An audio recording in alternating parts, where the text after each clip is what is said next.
I'm Maribel Tarouk. Tonight, a 21-year-old faces charges after an 8-year-old girl is struck and killed by an SUV outside her Burlington school. The 21-year-old we took into custody last night has been charged with fail to remain after an accident. As a mother, it's heartbreaking. I can't even imagine. The young victim had just been dropped off at the school for a play. We'll have the latest on the investigation. And what was most disturbing was how these delays affected real people. Many were trapped in the board's seemingly endless queue. a backlog of tens of thousands of cases, wait times of up to 2 years. Details on a scathing new report about delays at Ontario's Landlord and Tenant Board. Plus, who made me that? Based on what?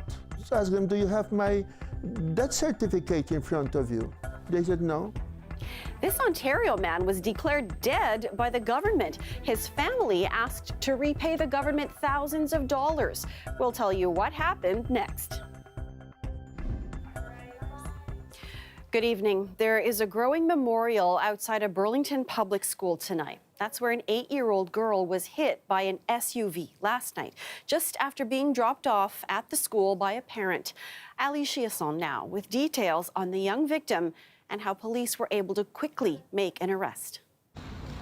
The school community here is stunned by this tragedy. Parents walking by the scene grip their children close. So it just hits very close to home, and you know, we are residents of Burlington, and so this was really sad news for us. 8-year-old Jane Hounslow was being dropped off by a parent around 5:30 in time for a school play. Witnesses say within seconds of getting out of the car, a 21-year-old driver struck her with his vehicle. She was dropping the daughter off just before the concert started. And, you know, it's natural maybe for a child to just run out the car excited, you know. A parent's worst nightmare, and an incident a crossing guard hopes they never see. Well, it's unbelievable, really, and it could have been so, shouldn't have happened. That's the whole thing of it, you know. It's horrible. First responders as well. I just want to begin by expressing our heartfelt condolences to the friends and the family here. What took place last night is a massive tragedy. The only update I have for you is that the 21-year-old we took into custody last night has been charged with fail to remain after an accident. Police were able to track him down thanks to the keen work of witnesses who took pictures of his plates. The school, the community is heartbroken. We have our tragic events response team on site today. That is a team of very skilled child and youth counselors and social workers who will support our students in need. And we also have our employee assistance program on site for our staff because our staff are devastated. The memorial outside of Jane Hounslow's school is a mountain of flowers, toys, and letters. My heart goes out to the families, and I just want to show our love. For all these drivers who are driving, please, I beg of you, be safe on the road. We do not want another tragedy like this. Whether the 21-year-old driver was distracted at the time will come out in the investigation. So far, he has only been charged with failure to remain. But regardless of the cause, this could have been preventable, and that only adds to the sorrow felt in this community. Ali Chiasson, CBC News, Burlington. Ontario's tribunal that deals with rental housing disputes is putting thousands of tenants and landlords through excruciating delays. That's the word from the province's ombudsman in a new report. He says those delays are affecting people's lives. Our senior reporter at Queen's Park, Mike Crawley, has the story. Around 5 million Ontarians live in rental housing. When a landlord wants to evict a tenant or a tenant has to fight to get repairs done, they come to the Landlord and Tenant Board and then wait. We heard people going through horrible situations as a result of these delays. Today's Ombudsman's report describes eviction hearings getting delayed for months, putting small landlords on the brink of financial ruin and tenants living in deplorable conditions because they couldn't get their case heard. This is not just statistics and bureaucratic backlogs that clog up filing cabinets. I mean, these have a real impact on people's lives. Paul Dubé says the Landlord and Tenant Board is fundamentally failing at doing its job in a timely way and says its problems predate COVID. This system badly needs an overhaul so that it can do what it is meant to do. A lot of the problems with the LTV have been blamed on the pandemic, and I think this report just lays that bare. That's just not true. How bad are things now? The backlog of cases has swollen to more than 38,000, and the typical hearing takes 8 months just to be scheduled. That means if you have a tenant that's living in your property, living in the basement and selling drugs, causing chaos, damaging the property, or even not paying rent, you cannot evict that tenant for at least 1 year. This is Kafkaesque bureaucracy, totally incompetent management, and by the looks of things, some bad political interference with the appointments process. Only Cabinet can appoint adjudicators to the Landlord and Tenant Board, and Premier Doug Ford's cabinet had left nearly half of those posts vacant before COVID hit. The government has now promised to boost the board's staffing, but it's far from clear when those wait times will start to shrink. Mike Crawley, CBC News, Toronto. The Doug Ford government announcing a new deal that will see Moderna partner with a Cambridge pharmaceutical company. Moderna's multi-million-dollar investment means that the mRNA vaccines manufactured by Moderna in Canada will be prepared and packaged right here at the Novikol plant. Premier Ford was in Cambridge for the announcement. That's where the Novikol Pharma plant is located. The government says the facility will complete the final steps of preparing and packaging Moderna's vaccine for distribution in Ontario and throughout Canada. The province is contributing $4 million to the venture. As questions grow over reported accusations of a plot by the Chinese government targeting Canadian MPs, Conservatives want to know why a Chinese diplomat who allegedly played a role is still in the country. Ottawa says it's assessing different options but is urging caution because of potential consequences. Rafi Boudjikanian has the details. As the Foreign Affairs Minister appeared before committee, pleasantries were short-lived. Why is this diplomat still here? Why do you, Minister, continue to allow this diplomat to be accredited in this country on Canadian soil? That is the question. And you haven't answered the question. Well, let me be able to answer the question. And of course, Michael, I understand your frustration and I understand your anger. So all from a story in the Globe and Mail on Monday citing a 2-year-old CSIS document and an unnamed national security source alleging Chinese diplomat Zhao Wei had threatened Chong's family over his strong stance against China's human rights violations. We haven't expelled a single PRC diplomat. Can I just We are finish? one of the only democratic allies in the NATO alliance. Mr. Diplomats Chung, accredited will you here. allow the minister to Okay, thank you. respond? Right now, as a government, is we're assessing the consequences that we'll be facing in case of diplomatic expulsion, because there will be consequences. I think it's important that Canadians know what we've learned from the 2 Michael experience. That affair Jolie was referring to started in late 2018 when Ottawa followed a U.S. request to arrest Meng Wanzhou, the executive from Chinese telecom giant Huawei, charged with economic fraud. China detained 2 Canadians, Michael Kovrig and Michael Spavor, a couple of weeks later. The men were not released until Meng flew home in fall 2021. I think that was another order of magnitude. Meng Wanzhou was corporate princess of Huawei.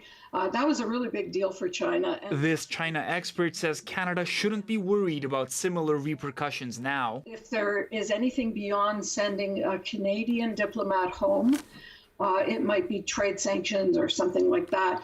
Frankly, the government of China doesn't get to veto Canadian policy. The Trudeau government may well come under more pressure from Conservatives. Chong revealing today the CSIS document did at least make its way to some government departments. This contradicts what the Prime Minister said yesterday. He said CSIS made the determination that it wasn't something that needed to be raised to a higher level. A Chinese Foreign Affairs spokesperson has denied meddling into Canadian affairs and said Ottawa should stick to its own as well. The Foreign Affairs Department here may well challenge that shortly, saying it expects to reach a decision about the diplomat very soon. Rafi Boudjikanian, CBC News, Ottawa. The Canada Revenue Agency strike is over. A tentative deal was announced overnight. Workers returned to the job today. The wage terms largely reflect those agreed to in Monday's Public Servants Alliance of Canada deal, centering on a 12.6% wage increase over 4 years. Union officials also say a process is being set up to address employee concerns around accessibility to telework. The union had been without an agreement since 2021. You notice a buzz around the city today? That could be because the Leafs return to the ice tonight for Game 2 of their playoff series against the Florida Panthers. The Leafs will look to bounce back after losing Game 1. Our Greg Ross live once again for us in Maple Leaf Square tonight. Greg, the team was in this position just a couple of weeks ago in round 1 against Tampa. They managed to bounce back then. What do you think? Can they do it again? I'll tell you what, Maribel, that's what all of these fans right here are hoping can happen tonight, that the Leafs are able to bounce back and feeling a lot more confident about being able to do that after seeing them do it in round 1. You have no worries about this game tonight? Not at all. We got Bieber out here. He's buzzing. All the boys are buzzing. Let's go. You feel it. I'm so excited. Go Leafs, go. All right, the fans are ready. The players are also ready. They have to make some adjustments after that Game 1 loss, but the players say they know that they can do it. That's going to do it. The Panthers pitch starts to celebrate. They're going to take Game 1.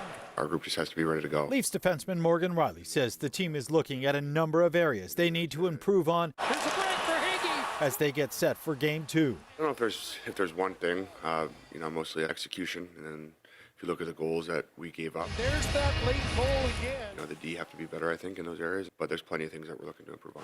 Here's Montour scores. We just got to play a little harder, capitalize on a couple chances, and it's a different game out there.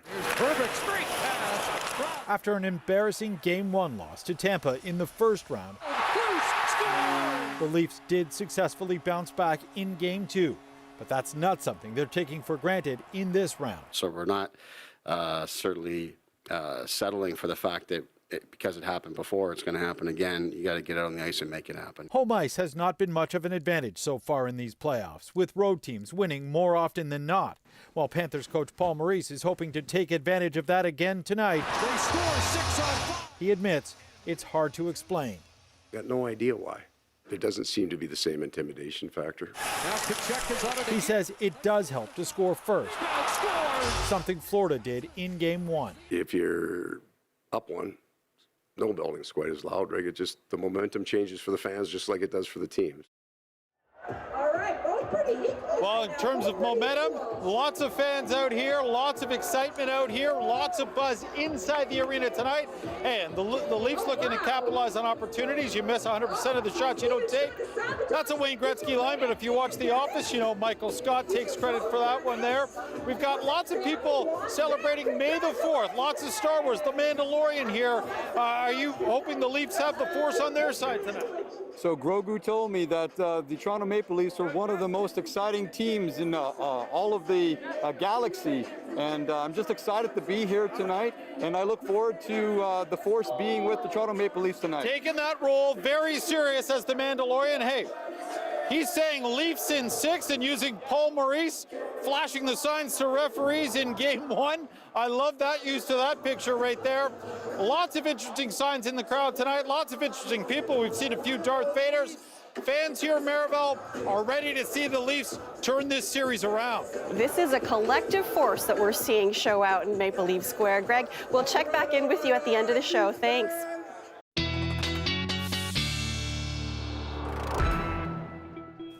Speaking of collective force, we're also showing the colors tonight too, Colette. Yeah, I know. We all got the memo on this one, right? Yeah, and I think, speaking of the force being with us to just try and will these clouds away and all of this rain, and you know what? We're getting somewhere with that. So that's why Rain, rain, go away. I'll tell you, for the past 6 days, so as of yesterday, 6 days in a row of rain. And when I say rain, I mean the kind where it's measurable enough that you say, it was rainy out there today, or it was gloomy out there today. And then if we look back to mid-April, that's how far we have to go, where we're just looking at even a trace of precipitation. Since April 16th, we've seen it every day except for one. So essentially 17 of 18 days, if we don't include today and what's going to be happening today. So I do want to reintroduce everyone to the sun. I know many of you have noticed the sunny breaks we've had this afternoon and early evening, but there's still some instability out there. Okay, I've talked about the days of rain. How about the days where temperatures have been below seasonal? And you're seeing the values right now, not where we should be at this time of year, but we're going to get there as we head into the weekend. Here are a few of those spotty showers. Yes, I would like for you to keep things dry down there, Maple Leaf Square. I'm headed that way after the show, but I'll tell you, I still have a chance of some showers in there, but things are improving. Miraval, I'll have more on all of that coming up. The spirits are high, a little drizzle. They know they don't, they're fine. No, but nobody's going to notice. Exactly. Okay, we'll see you in a few. Thanks, Colette. Sounds good. Well, we're almost at the end of week 5 of campaigning for Toronto's mayoral by-election. Today, candidate Mark Saunders was detailing his plan to get more affordable housing built. Allow 1 or 2 more floors per rental or condo building to help add more homes only where appropriate. Take the property tax off affordable housing units in future developments to help spur the rapid development of more homes. Saunders says he will encourage purpose-built affordable rentals by asking the federal government to waive HST on large projects. He also wants to expand the Toronto community housing model, where city land is provided to developers in return for building affordable units. Saunders says, as mayor, he will also work with the province to make it easier for nonprofits to secure loans for new housing projects. Sadly and unfortunately, Olivia is captured by the NDP activist agenda that is hell-bent on ripping up the Gardiner. It will cost the city more, it will make traffic and gridlock worse, and it will be a recipe for disaster. Candidate Brad Bradford taking a swipe today at his opponent in the race for mayor, Olivia Chow. Bradford slamming Chow's plan to convert the Gardiner East to a ground-level boulevard. He says he would accelerate the rebuild of the Gardiner East by permitting 24/7 construction. He says his plan would have the work done 2 years sooner. I will be taking a stand to protect Ontario's greenbelts. I will be rallying leaders throughout the municipalities throughout our region to take a stand for the greenbelt together. Candidate Josh Matlow taking his campaign to the city's waterfront today. Matlow says he wants to form a Greenbelt Leaders Alliance to push back against sprawl. The plan is to intervene in Ontario Land Tribunal hearings when Toronto's interests are being threatened. Matlow also wants to have city planning and legal staff working to protect the Greenbelt. As mayor, I will have the city immediately fund the preliminary work needed to transform the SRT into a dedicated bus route. And candidate Anna Bilau talking transit today, specifically plans for the residents of Scarborough. With the Scarborough Rapid Transit line set to be decommissioned in the fall, Bilau says she'll go after the province to cover the cost of a dedicated bus route to replace the SRT.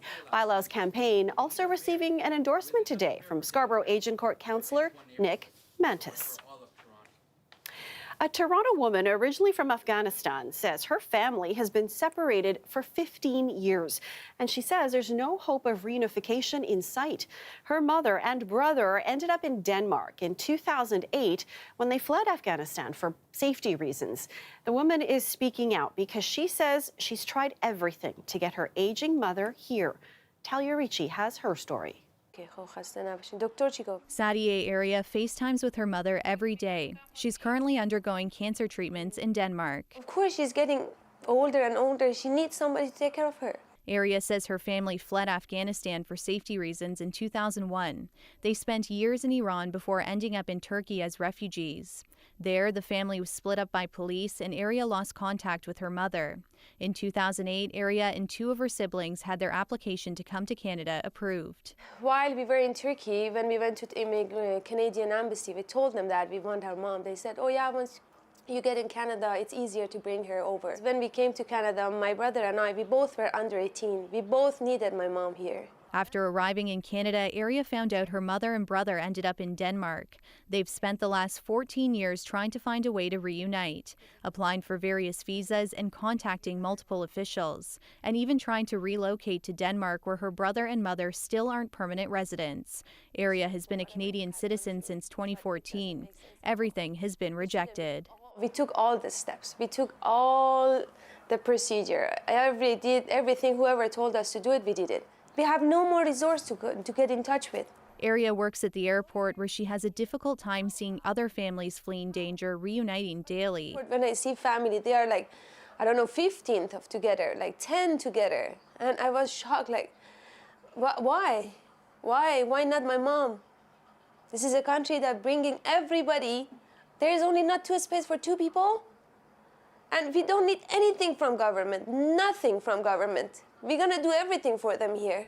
Immigration, Refugees and Citizenship Canada says it prioritizes family reunification and is working to address application backlogs. One lawyer we spoke with said because these family members are already in a safe place, it might be making the process harder for them.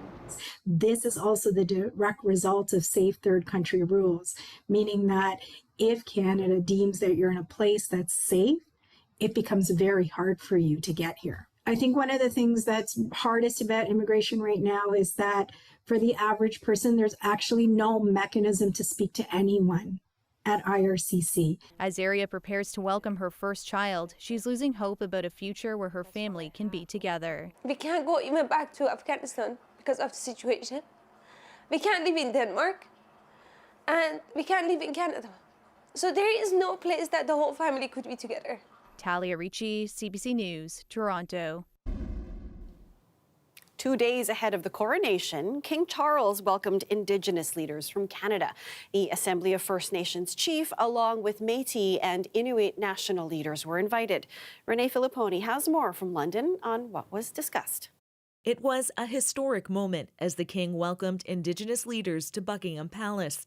There was no apology, no decree, but the leaders say it was the start of a conversation. One of my elders who said that relationships are built over 100 cups of tea, and today we had our first cup of tea to build that relationship. First Nations, Métis, and Inuit leaders were clear about what they wanted the King to know. Well, we talked mostly about treaty and our treaty relationship with the Crown, that these treaties predate Canada as a country. And that relationship is one that we have to evolve. Missing and murdered Indigenous women, residential schools, and the repatriation of cultural artifacts were also on the agenda. All three leaders will be in Westminster Abbey for the coronation. We belong here. We belong at the coronation. We belonged at the funeral ceremony for the Queen because of that long historic relationship. We must listen to the truth of the lived experiences of Indigenous peoples. On his trip to Canada last year, King Charles said he and Camilla left with heavy hearts. Today was still about listening. So I think he has a baseline understanding of the negative effects of colonization on First Nations, Inuit, and Métis in Canada. What we do about that, I think, is a new conversation, and how he, in his role as king, could use his influence to work with us on reconciliation efforts. This Indigenous scholar points out talk is not action. Unfortunately, the Crown has not listened in the past, so I don't have a lot of optimism that this Crown or this king will listen. At the same time, this king has shown more interest than his mother. Outside the palace, the decorated mall is a draw for many visiting for the coronation. The Grand Chief of Manitoba, Kiwetinawi Okimakanak, is one of them. I think that I'm here because of my ancestors. For him, this represents past wrongs. He's here hoping for a better future. I'm here because of the faith that they had in the treaties, and that they believed that these treaties would be respected, and they were not. But I'm here to represent them, and I hope that those treaties are recognized at this stage. Renee Filipponi, CBC News, London. 3 men are in hospital after a stabbing in Chinatown this morning. Police were called to reports of a fight at Spadina and Dundas just after 7 a.m. 2 men suffering stab wounds were transported to hospital with serious but non-life-threatening injuries. The suspect was arrested and was also sent to hospital with minor injuries. The cause of the fight is unknown. An Ontario man has spent the last few weeks struggling to get money he's owed from the federal government. To do it, he had to convince officials of one critical fact, that he was still alive. Elise Guerra has his story. Last month, Michael Zakshevsky learned he was dead and had been since December. Who made me that? Based on what? I asked them, do you have my death certificate in front of you? They said, no, we don't know, sir. We don't know, sir. We have to pass it to processing center, sir. He and his wife, Stefania, thought the letter they received must be a scam. It came from Service Canada, who confirmed they sent him this. The information we have on his file shows that Michael Joseph Zakshevsky passed away on December 15. Please accept our sympathy on your loss. The Zakshevskys were also told to repay old age security benefits totaling more than $3,500. When they checked their bank accounts, Michael realized his pension had stopped, and his wife's benefits came up $500 short. I was scared to death because I feel responsible for the house, and I'm scared to death. And to be honest, I didn't sleep well from that time. I'm waking up with some nightmares during the night. And we came to Canada and to be safe and protect, and I feel not safe anymore. Employment and Social Development Canada says this all started with a letter from Poland. But when Michael called the Polish government, an official denied sending any letter. There was also no death certificate. But apparently, Canada doesn't need one. When a citizen dies overseas, Canada will accept either a foreign death certificate or a document from a foreign government showing the date of death. CBC confirmed with the department that Michael was resurrected on their accounts, and a few days later, he and his wife received all the money they're owed. But as for the question as to why this letter was sent in the first place, that remains unanswered. Elise Guerra, CBC News, Ottawa. The federal Liberals are gathering in Ottawa for their first in-person policy convention in 5 years. The 3-day event is a chance for the party and its supporters to regroup and refocus on priorities. But it comes as the Trudeau government faces some challenges. Tom Perry reports. Cheers, guys. A party in need of a lift. Federal Liberals getting together in Ottawa, talking policy and plotting strategy with an eye on the next election. And being able to gather once again and remind ourselves of everything we're fighting for and why we're fighting for it and how we're making sure we're building a better country every single day. The Liberals have been in power for nearly 8 years. The government has recently been beset by questions over Chinese interference in Canadian politics. It's had to deal with an adversarial U.S. administration, inflation, the lingering impact of COVID, and a simmering war in Ukraine. After 10 years as Liberal leader, Justin Trudeau now faces a new and energized opposition leader, Pierre Poilievre. But many Liberals say Trudeau is still their best bet. Oh, I love Justin Trudeau. I think he's a great leader for not just Canada, but for Indigenous people, willing to work with us in the best way that we've ever seen from any of the federal colonial parties. He hasn't made any big faux pas that his supporters don't like. Of course, the opposition can always find things, but we're happy. Justin Trudeau's leadership is not officially up for discussion at this meeting. This is a policy convention, with Liberals set to discuss, among other things, electoral reform, lowering the voting age, and balancing the budget. Liberals don't have to worry about an election just yet. The party's deal with the NDP, propping them up in a minority parliament, is still holding, even if NDP leader Jagmeet Singh can't resist taking a few shots. So we've got 10 years of the Prime Minister being the leader of the Liberal Party. And in 10 years, life has gotten worse for Canadians, not better. Liberal delegates will hear from Justin Trudeau and his cabinet, former Prime Minister Jean Chrétien, and Hillary Clinton, former U.S. First Lady, Secretary of State, and presidential candidate. The parties hope that it emerges from this convention strong and united, ready for what will surely be some tough months ahead. Tom Perry, CBC News, Ottawa. The new ceasefire between warring factions in Sudan is unraveling as soon as it started. The country plunged into a power struggle between two rival generals in mid-April. Now there are worries about how this crisis could affect Sudan's neighbors. David Common reports from Nairobi. So much for that 7-day ceasefire that was supposed to start in Sudan this morning. Instead, Khartoum, the capital, erupted in violence once again. Caught in the middle of all of this are, of course, those people trying to flee. 100,000 people have left Sudan so far. The UN estimates as many as 8 times that number could be trying to flee the violence. That is if they can make the journey to the borders, many, many hours over perilous roads in situations where there's not enough gas, not enough vehicles. If they can get to a border, can they get over it? Will those neighboring countries allow them in?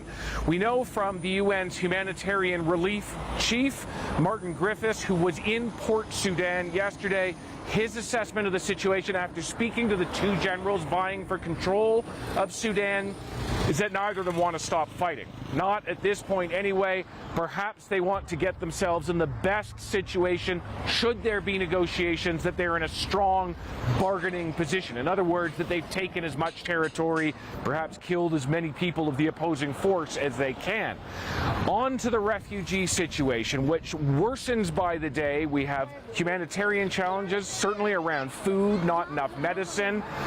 And there is a great concern in this region that it could destabilize the neighbors of Sudan. Many of them are making a very tentative transition to democracy, and that all of that could be put at risk if the violence in Sudan floods over the borders, escapes, and makes this a situation that complicates the region even further. David Common, CBC News, Nairobi. Reporters Without Borders, a nonprofit organization, has released its annual World Press Freedom Index. It features North Korea and China at the very bottom of the list. Another nation that has significantly slipped is India. Salima Shivji has the details from Mumbai. The crush of reporters, a common sight in India, long known for a boisterous press. But this scene belies what's laid out in the latest World Press Freedom Index. India slipping 11 spots to 161st out of 180 countries. Ravish Kumar knows it all too well. The longtime familiar face of one of India's largest TV networks now runs his own YouTube channel. You won't see me on NDTV anymore, the anchor announced late last year. I've resigned. It came after a hostile takeover of his news channel by Gautam Adani, one of India's wealthiest businessmen with close ties to the Modi government. How can any journalist work in that situation? I could not stomach it, he says.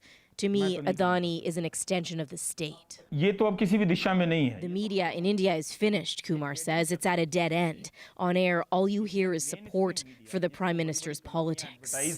The latest index points to that tightening of corporate control and what the NGO calls an explosion of arrests and detentions of journalists as factors in India's low ranking. The country now behind Nicaragua and Afghanistan when it comes to press freedom. The Indian government has dismissed the index in the past, calling the methodology questionable.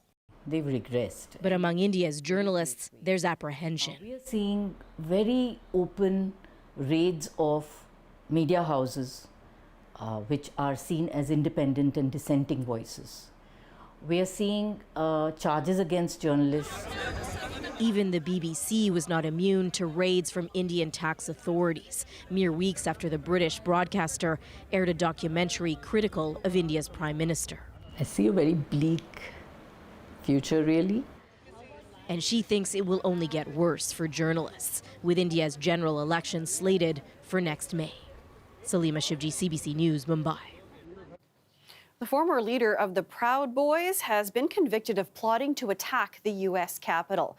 A jury in Washington, D.C. found Enrique Tarrio guilty today of seditious conspiracy after hearing from dozens of witnesses over more than 3 months. It was one of the most serious cases brought by officials following the January 6, 2021 attack. The U.S. Justice Department has now secured seditious conspiracy convictions against the leaders of 2 major extremist groups, who prosecutors say were intent on keeping President Joe Biden out of the White House. The charge carries a prison sentence of up to 20 years. Tarrio has been behind bars since his arrest in March of 2022.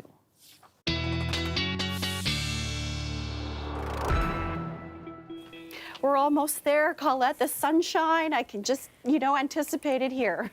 Yes, we are getting there. We're going to be rewarded when we get into this weekend, finally. Earlier in the show, I was talking about just how many days we've had rain or even just measurable precipitation of any type. And how about how many days our temperature has been below seasonal, at least when we're talking about our daily maximum, the daytime high?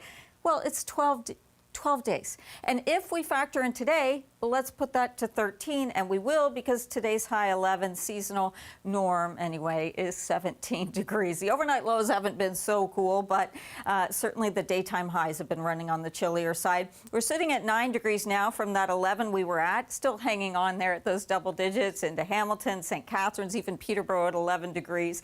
These are some of the showers that have been to the north and northwest of us, and they're tracking southward, and because of that, I still can't rule out a stray shower coming into the city for our fans there in Maple Leaf Square. There's certainly that risk, but it would be fairly light in nature. There's a few pockets where you get a bit of a heavier downpour, but it's pretty brief as it comes through. Then we will be drying up through the overnight hours. Still some cloud cover into tomorrow morning, but that will keep receding. And as it does, more and more sunshine coming out as we go through the day on Friday. So things really looking up in that sense. Into Saturday as well, we should have quite a bit of sun early. Then we will see some increasing cloudiness later on in the day, but still a fair day. Then Sunday becomes mostly cloudy, but I think most of the rain showers are going to stay to the north of us. A look at some of the temperatures tonight. Where they're getting that clearing earlier in southwestern Ontario, some of the cooler numbers here, we should be around 5, probably even 6 degrees for the overnight low for Pearson. And then let's look ahead at these daytime highs. Still running below seasonal for the daily maximum on Friday, but it's going to be an enjoyable day in terms of the weather. And then Saturday, Sunday, Monday, boy, oh boy, things looking much better in the temperature department, and dry conditions too. Bring it on. You got it. That's what I got to say. Thanks, Colette. You're welcome. A Toronto Catholic School Board trustee is proposing an alternative way to help students in classrooms without air conditioning keep cool. It's called a misting zone, and what it is just a spray of water. It doesn't soak the kids, it doesn't get them wet, but it refreshes them, actually anybody, not just kids. It refreshes them, like for recess and lunch times and that kind of thing.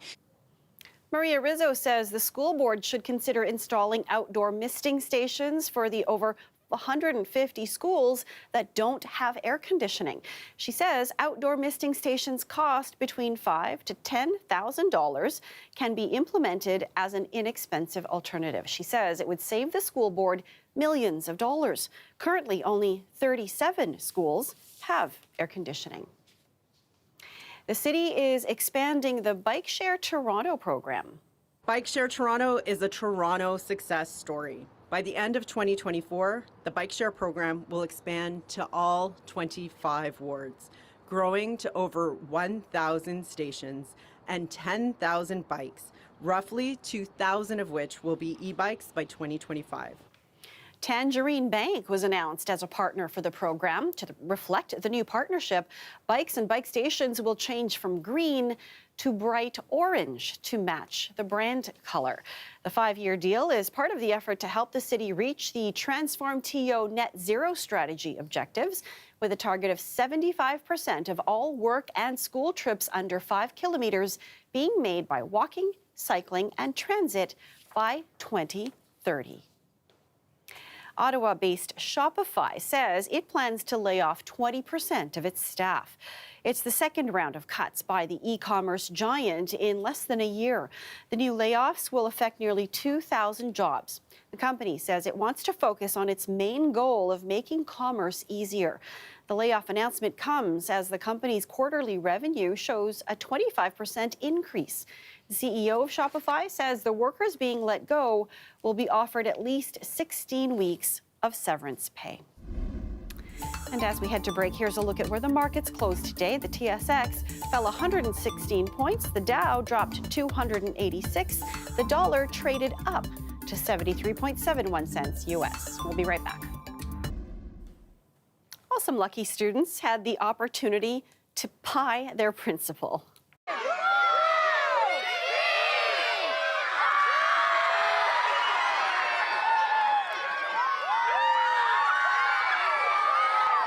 Super enthusiastic. Students at Cornell Junior Public School had a fun day today. They had the rare opportunity to throw a pie at their teachers and principal.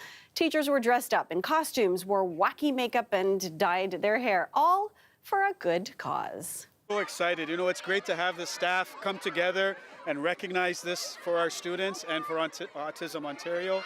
It's a wonderful team morale, way to bring joy back into the classroom. And as you can see behind us, the kids all want to see me get pied, so this is a great initiative. Students and staff were raising money for Autism Canada. Their fundraising goal was $1,000, and they were able to surpass that with a grand total of $1,105. This fundraiser taking place to recognize Autism Awareness Month in April. The 108th OCAD graduate exhibition is running until Sunday. The Art and Design University's annual show features the work of more than 800 students and is the largest free art show in the country. As Dale Manukduk reports, this year's class offers a unique perspective with work reflecting a challenging last few years. GradX 108 opened Wednesday, unveiling engaging art from students across all disciplines. The entire city lights up. President Anna Serrano says the work is critical to the lifeblood of the city. You need artists and designers to help solve our problems of the day, and you need artists and designers to enliven the entire kind of soul of the city. But also to look deep within their own. Grace Emerson started as a landscape painter and is now an abstract installation artist. Her piece explores the connection between spending time in nature and caring for your mental health. I myself struggle with my mental health and just like how I present myself to the world, and I don't think that it should be as taboo as it is in our society. Done on unstretched canvas, Emerson uses yarn to intertwine the highs and lows. Throughout my youth, I have anxiety and depression, and it's been like a battle going through the education system. So I really just wanted to make a celebration of the fact that I made it with all of these issues. The installation caught the eye of Xiaoping Li. He saw a fractured society being brought back together. I experienced depression, especially the COVID thing that she also mentioned. That's a connection as well, where we were so isolated and now we are connected in person. The event features displays from drawing and painting to material art and design, industrial design, and advertising. Some of the work is available for sale. I think artists need more support financially. They need decent housing because they're being squeezed out of the city. It's so difficult to afford to live in the city. The exhibition is open until 8 p.m. tonight and tomorrow, and from 10 a.m. to 5 p.m. this weekend. Dale Manukduk, CBC News, Toronto. We are just minutes away from puck drop for Game 2 of the conference semifinals, where the Leafs hope to tie the series at 1 before heading back to Florida. So let's go back to Greg Ross, who's live outside Maple Leaf Square. Greg, how is this crowd feeling about the Leafs tying it up tonight? Well, I'll tell you what, Marvel, lots of confidence in the crowd right now. I'm just watching as the fans are going into Scotiabank Arena here. People here in Maple Leaf Square are cheering along with the fans. And unless there's a red jersey like these four red jerseys that were just walking in a minute ago wearing those Florida Panthers colors. These guys have got thick skin, I'll tell you, because I brought them out of the line to go into the building, and I kind of threw them into the hornet's nest here. They're here with all the fans from Maple Leaf Square, and they are taking a bit of a ribbing right now.